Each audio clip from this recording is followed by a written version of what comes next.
जय श्री कृष्णा। राधे राधे। सभी भक्त जनों को मेरा सादर नमस्कार है। आज आप सभी श्रवण करेंगे फागुन कृष्णा पक्ष की विजया एकादशी की पावन शुभ व्रत कथा। धर्मराज अर्जुन बोले, हे जनार्दन, फागुन मास के कृष्णा पक्ष की एकादशी का क्या नाम है और उसकी विधि क्या है, सो सब कृपा पूर्वक कहकर सुनाइए। श्री भगवान बोले कि हे राजन, फागुन मास की कृष्णा पक्ष की एकादशी का नाम विजया एकादशी है।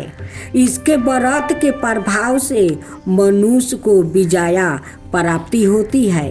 यह सब व्रतों से उत्तम व्रत है। इस विजया एकादशी के महात्म्य के श्रवण ओ पाठन से समस्त पाप नाश को प्राप्ति हो जाते हैं। एक समय देव ऋषि नारद जी ने जगत पिता ब्रह्मा जी से कहा कि महाराज, आप मुझसे फागुन मास के कृष्णा पक्ष की विजया एकादशी की विधि कहिए। ब्रह्मा जी कहने लगे कि नारद, विजया एकादशी का व्रत पुराने और नए पापों को वो नाश करने वाला है। इस विजया एकादशी की विधि मैंने आज तक किसी से भी नहीं कही है। यह समस्त मनुष्यों को विजया प्रदान करती है। त्रेता युग में मर्यादा पुरुषोत्तम श्री रामचंद्र जी को 14 वर्ष का वनवास हुआ था। तब वो श्री लक्ष्मण और सीता सहित पंचवटी में वो निवास करने लगा। वहाँ पर दुष्ट रावण ने जब सीता जी का हरण किया, तब इस समाचार से श्री रामचंद्र जी और लक्ष्मण अत्यंत व्याकुल हो गया और सीता जी के खोज में वो चल पड़ा। घूमते घूमते जब वो मरनास्तर जटाहू के पास पहुंचा तो जटाहू उन्हें सीता जी का वृत्तांत सुनाकर वो स्वर्ग लोक चला गया। कुछ आगे जाकर उनकी सुग्रीव से मित्रता हो गई और बलि का वध किया गया। हनुमान जी ने लंका में जाकर सीता जी का वो पता लगा लिया और उनसे श्री रामचंद्र जी से और सुग्रीव की मित्रता का वर्णन किया। वहाँ से लौट कर हनुमान जी श्री रामचंद्र जी के पास आ गया और सब समाचार कहकर सुनाया। श्री रामचंद्र जी ने वानर सेना सहित सुग्रीव की समीत से लंका को प्रस्थान किया। जब श्री रामचंद्र जी समुंदर के किनारे पहुंच गया, तब उन्होंने मगरमच्छ आदि से युक्त अगाध समुंदर को देखकर लक्ष्मण जी से कहा कि इस समुंदर को हम किस प्रकार पार कर सकेंगे। लक्ष्मण जी कहने लगा, हे पुराण पुरुषोत्तम, आप आदि पुरुष हैं, सब कुछ जानते हैं। यहाँ से आधा योजन दूर पर कुमारी द्वीप में बक दलभय नाम के मुनि रहते हैं। उन्होंने अनेकों ब्रह्मा देखा है। आप उनके पास जाकर इसका उपाय पूछिए। लक्ष्मण जी के इस प्रकार के वचन सुनकर श्री रामचंद्र जी बकदलभय ऋषि के पास गया और उनको प्रणाम करके बैठ गया। मुनि ने भी उनको मनुष्य रूप धारण किए हुए पुराण पुरुषोत्तम समझ कर उनसे पूछा कि हे राम, आपका आना कैसे हुआ। श्री रामचंद्र जी ने कहने लगे, हे ऋषि, मैं अपनी सेना सहित यहाँ आया हूँ और राक्षसों को जीतने के लिए लंका जा रहा हूँ। आप कृपा करके समुंदर पार करने का कोई ऐसा उपाय बताइए, मैं इसी कारण आपका पास आया हूँ। बकदल भय ऋषि बोले, हे राम, फागुन मास के कृष्णा पक्ष की एकादशी का व्रत करने से निश्चय ही आपकी विजय होगी, साथ ही आप समुंदर भी अवश्य पार करेंगे। इस व्रत की विधि यह है कि दशमी के दिन स्वर्ण, चांदी, तांबा या मिट्टी का एक घड़ा बनाओ, उस घड़े को जल से भर कर और पलब रखो, वेदिका पर स्थापित करो। उस घड़े के नीचे सतयंजा और ऊपर जौ रखो, उस पर श्री नारायण भगवान की स्वर्ण की मूर्ति स्थापित करो। एकादशी के दिन स्नादि से निमृत होकर धूप दीप नैवेद्य नारियल आदि से भगवान का पूजन करो। तत्पश्चात घरे के सामने बैठ कर दिन व्यतीत करो और रात्रि को भी उसी प्रकार बैठ कर जागरण करो। द्वादशी के दिन नृत्य नियम से निमृत होकर उस घरे को ब्राह्मण को दे दो। हे राम, यदि तुम भी इस व्रत को सेना पतियों सहित करोगे तो तुम्हारी विजय अवश्य होगी। श्री रामचंद्र जी ने ऋषि के कथन अनुसार इस व्रत को किया और इसके प्रभाव से दैत्यों पर वो विजय पा गया। अत हे राजन, जो कोई मनुष्य विधि पूर्वक इस व्रत को करेगा, दोनों लोकों में उसकी अवश्य विजय होगी। श्री ब्रह्मा जी ने नारद जी से कहा था, हे पुत्रा, जो कोई इस व्रत को महात्म्य को पढ़ता या सुनता है, उसको विजय पे जग का फल मिलता है। यह गाथा माता लक्ष्मी की कृपा, धन, समृद्धि और श्रद्धा का महत्व बताती है। सच्चे मन से पूजा करने वाले पर माता सदैव कृपालु रहती है। एक गांव में एक साहूकार रहता था। साहूकार का एक बेटी थी। वह हर रोज पीपल सींचने जाती थी। पीपल के वृक्ष में से लक्ष्मी जी प्रकट होती थी और चली भी जाती। एक दिन लक्ष्मी जी ने साहूकार की बेटी से कही, तू मेरी सहेली बन जा। तब लड़की ने कहा कि मैं अपने पिता से पूछकर कल आऊँगी। साहूकार की बेटी ने घर जाकर अपने पिता को सारी बात कह दिया। तब उसके पिताजी बोले, वो तो माता लक्ष्मी जी है, अपने को और क्या चाहिए, तू लक्ष्मी जी की सहेली बन जा। दूसरे दिन वह लड़की फिर गई। तब लक्ष्मी जी पीपल के पेड़ से वो निकल कर आई और कही, सहेली बन जा। तो लड़की ने कहा, बन जाऊंगी, और दोनों सहेली बन गई। लक्ष्मी जी ने उसको खाने का न्योता दिया। घर आकर लड़की ने माँ बाप को कहा कि मेरी सहेली ने मुझे खाने का न्योता दिया है। तब बाप ने कहा कि सहेली के घर खाने जाओगी, पर घर को संभाल कर जाना। तब वह लक्ष्मी जी के यहाँ वो भोजन करने गई तो लक्ष्मी जी ने उसे साला 2 साला ओढ़ने के लिए दिया, रुपया दिया, सोने की चौकी, सोने की थाली में 36 प्रकार का भोजन करवा दिया। भोजन कर जब वो जाने लगी तो लक्ष्मी जी ने पल्लू पकड़ लिया और कहा कि मैं भी तेरे घर भोजन करने आऊँगी। तो उसने कहा, आ जाइए, अब घर जाकर चुपचाप वो बैठ गई। तब बाप ने पूछा कि बेटी, सहेली के यहाँ भोजन करने गई थी और तू उदास क्यों बैठी है? तो उसने कहा, पिताजी, मेरे को लक्ष्मी जी ने इतना दिया, अनेक प्रकार के भोजन करवाई, परंतु मैं कैसे भोजन कराऊंगी? अपने घर में तो कुछ भी नहीं है।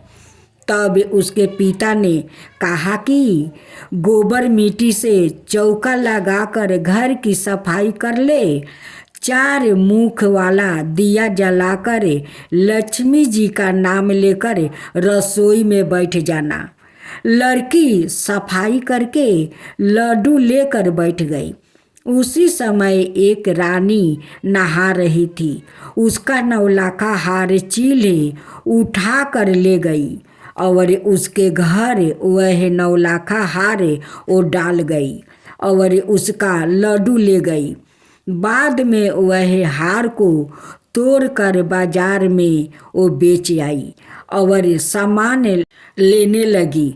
तो सोनार ने पूछा कि क्या चाहिए? तब उसने कहा कि सोने की चौकी, सोने का थाल, साला 2 साला दे दो, मोहर दे दो और समगरी दे दो। 36 प्रकार का भोजन हो जाए, इतना सामान दे दो। सारी चीज़ें लेकर बहुत तैयारी करी और रसोई बनाई। तब गणेश जी से कहा कि लक्ष्मी जी को बुलाओ। आगे आगे गणेश जी और पीछे पीछे लक्ष्मी आई। उसने फिर चौकी डाल दिया और कहा कि सहेली, चौकी पर बैठ जाओ। जब लक्ष्मी ने कहा, सहेली, चौकी पर तो राजा रानी के भी नहीं बैठती, किसी के भी नहीं बैठती।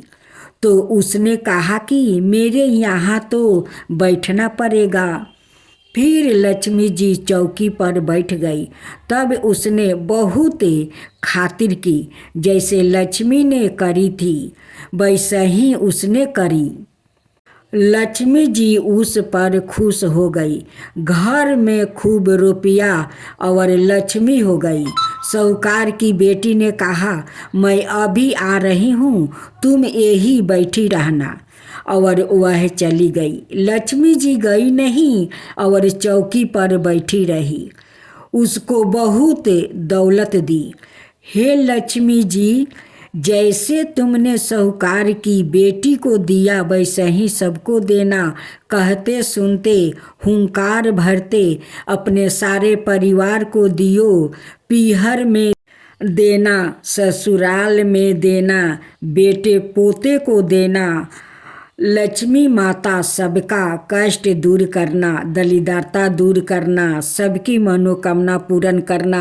बोलो माँ लक्ष्मी की जय, धन लक्ष्मी की जय। माँ तुलसी की गाथा।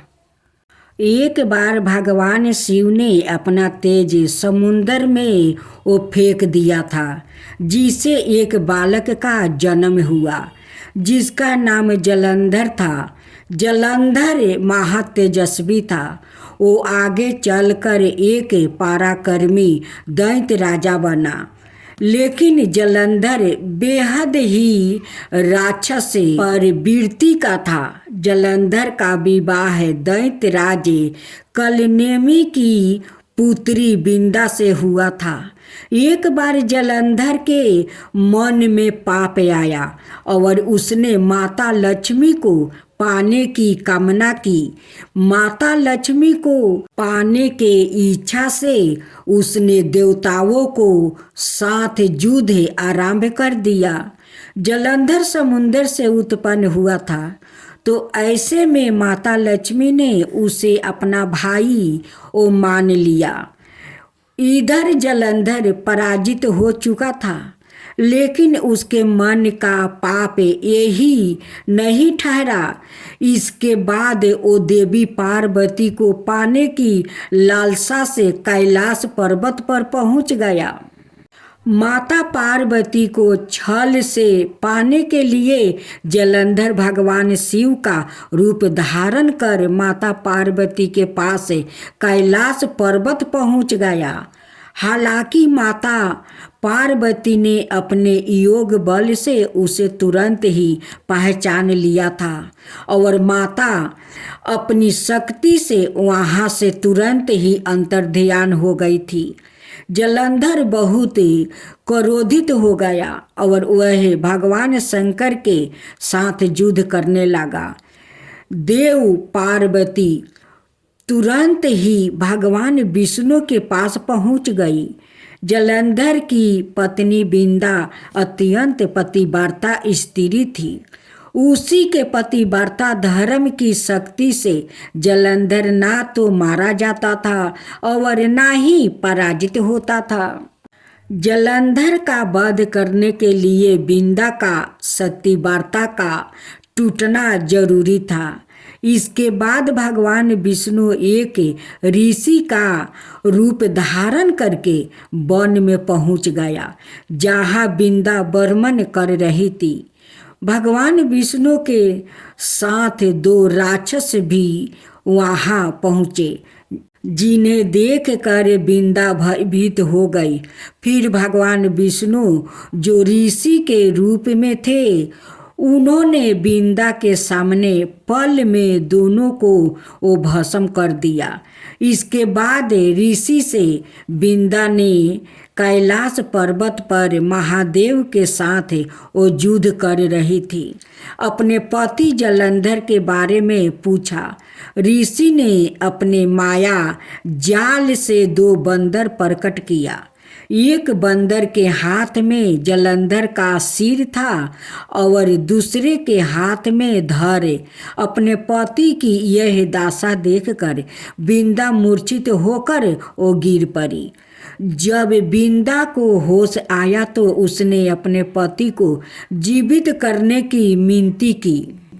इसके बाद भगवान ने अपनी माया से जलंधर का सिर धड़ से जोड़ दिया, लेकिन खुद भी वह इस शरीर में प्रवेश कर गया।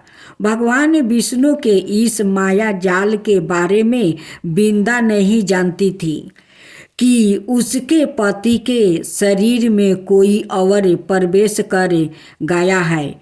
जलंधर बने भगवान के साथ बिंदा पतिव्रता का व्यवहार करने लगी, जिससे उसका सतीत्व भंग हो गया। ऐसा होते ही जलंधर कैलाश पर्वत पर बिंदा का पति जलंधर युद्ध में हार गया। जब बिंदा को सारी बातें विस्तार से पता चली तो उसने क्रोध में आकर भगवान विष्णु को हृदयहीन शील होने का श्राप दे दिया। अपने भक्त के श्राप को भगवान विष्णु ने स्वीकार कर लिया और शालिग्राम पत्थर बन गया। सृष्टि के पालनकर्ता के पत्थर बन जाने से ब्रह्मांड में असंतुलन की स्थिति हो गई। यह देखकर सभी देवी देवता ने बिंदा से प्रार्थना की वह भगवान विष्णु को श्राप से मुक्ति कर दे, वरना सारी सृष्टि का सर्वनाश हो जाएगा। देवताओं की प्रार्थना सुनने के बाद बिंदा ने भगवान विष्णु को श्राप से मुक्ति तो कर दिया, लेकिन सवाए आत्मदाह कर लिया। जहाँ बिंदा भस्म हुई थी वहाँ तुलसी का पौधा उगा। भगवान विष्णु ने बिंदा से कहा, हे बिंदा, तुम अपने सतीत्व के कारण मुझे लक्ष्मी से भी अधिक प्रिय हो गई हो। अब तुम तुलसी के रूप में सदा मेरे साथ रहोगी। तब से हर साल महीने की एकादशी के दिन तुलसी के रूप में पूजा जाता है।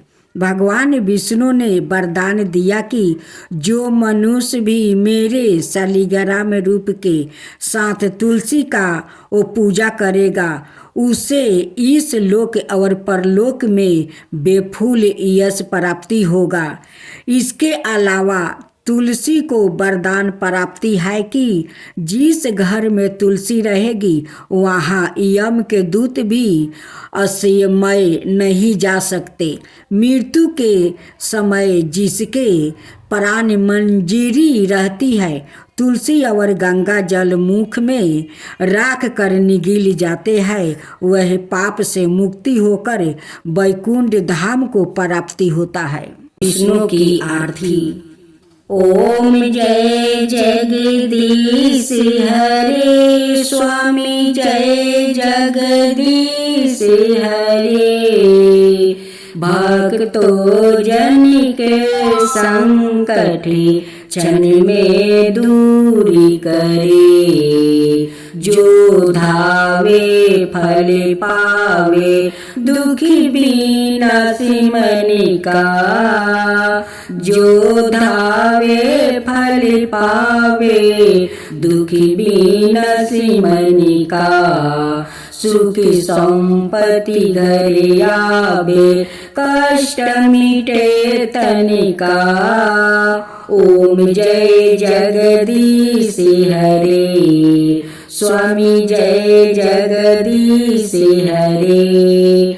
माता पिता तुम मेरे, शरण कहूँ किसी की, माता पिता तुम मेरे, शरण कहूँ किसी की। तुम बिना और ना दूजा आस करूँ जिसकी। ओम जय जगदीश हरे स्वामी, जय जगदीश हरे। तुम पुराण परमात्मा तुम अंतर्यामी, तुम पुराण परमात्मा तुम अंतर्यामी। बर्मा परमेश्वर तुम सबके स्वामी। ओम जय जगदीश हरे, ओम जय जगदीश हरे। तुम करुणा के सागर तुम पालन करता, तुम करुणा के सागर तुम पालन करता। मैं मूर्ख खल कमी कृपा करो भक्तो, मैं मूर्ख खल कमी कृपा करो भक्तो। ओम जय जगदीश हरे स्वामी, जय जगदीश हरे। तुम हो एक अगोचरी सबके प्राणपति, तुम हो एक अगोचरी सबके प्राणपति। किसी विधि मिलु दयामा तुमको मैं कुमति। ओम जय जगदीश हरे स्वामी, जय जगदीश हरे। दीन बंधु दुखी हरिता, दीन बंधु दुखी हरिता, तुम ठाकुर मेरे। अपने हाथ बढ़ाओ द्वार पार तेरे, अपना हाथ उठाओ द्वार पार तेरे। ओम जय जगदीश हरे स्वामी, जय जगदीश हरे।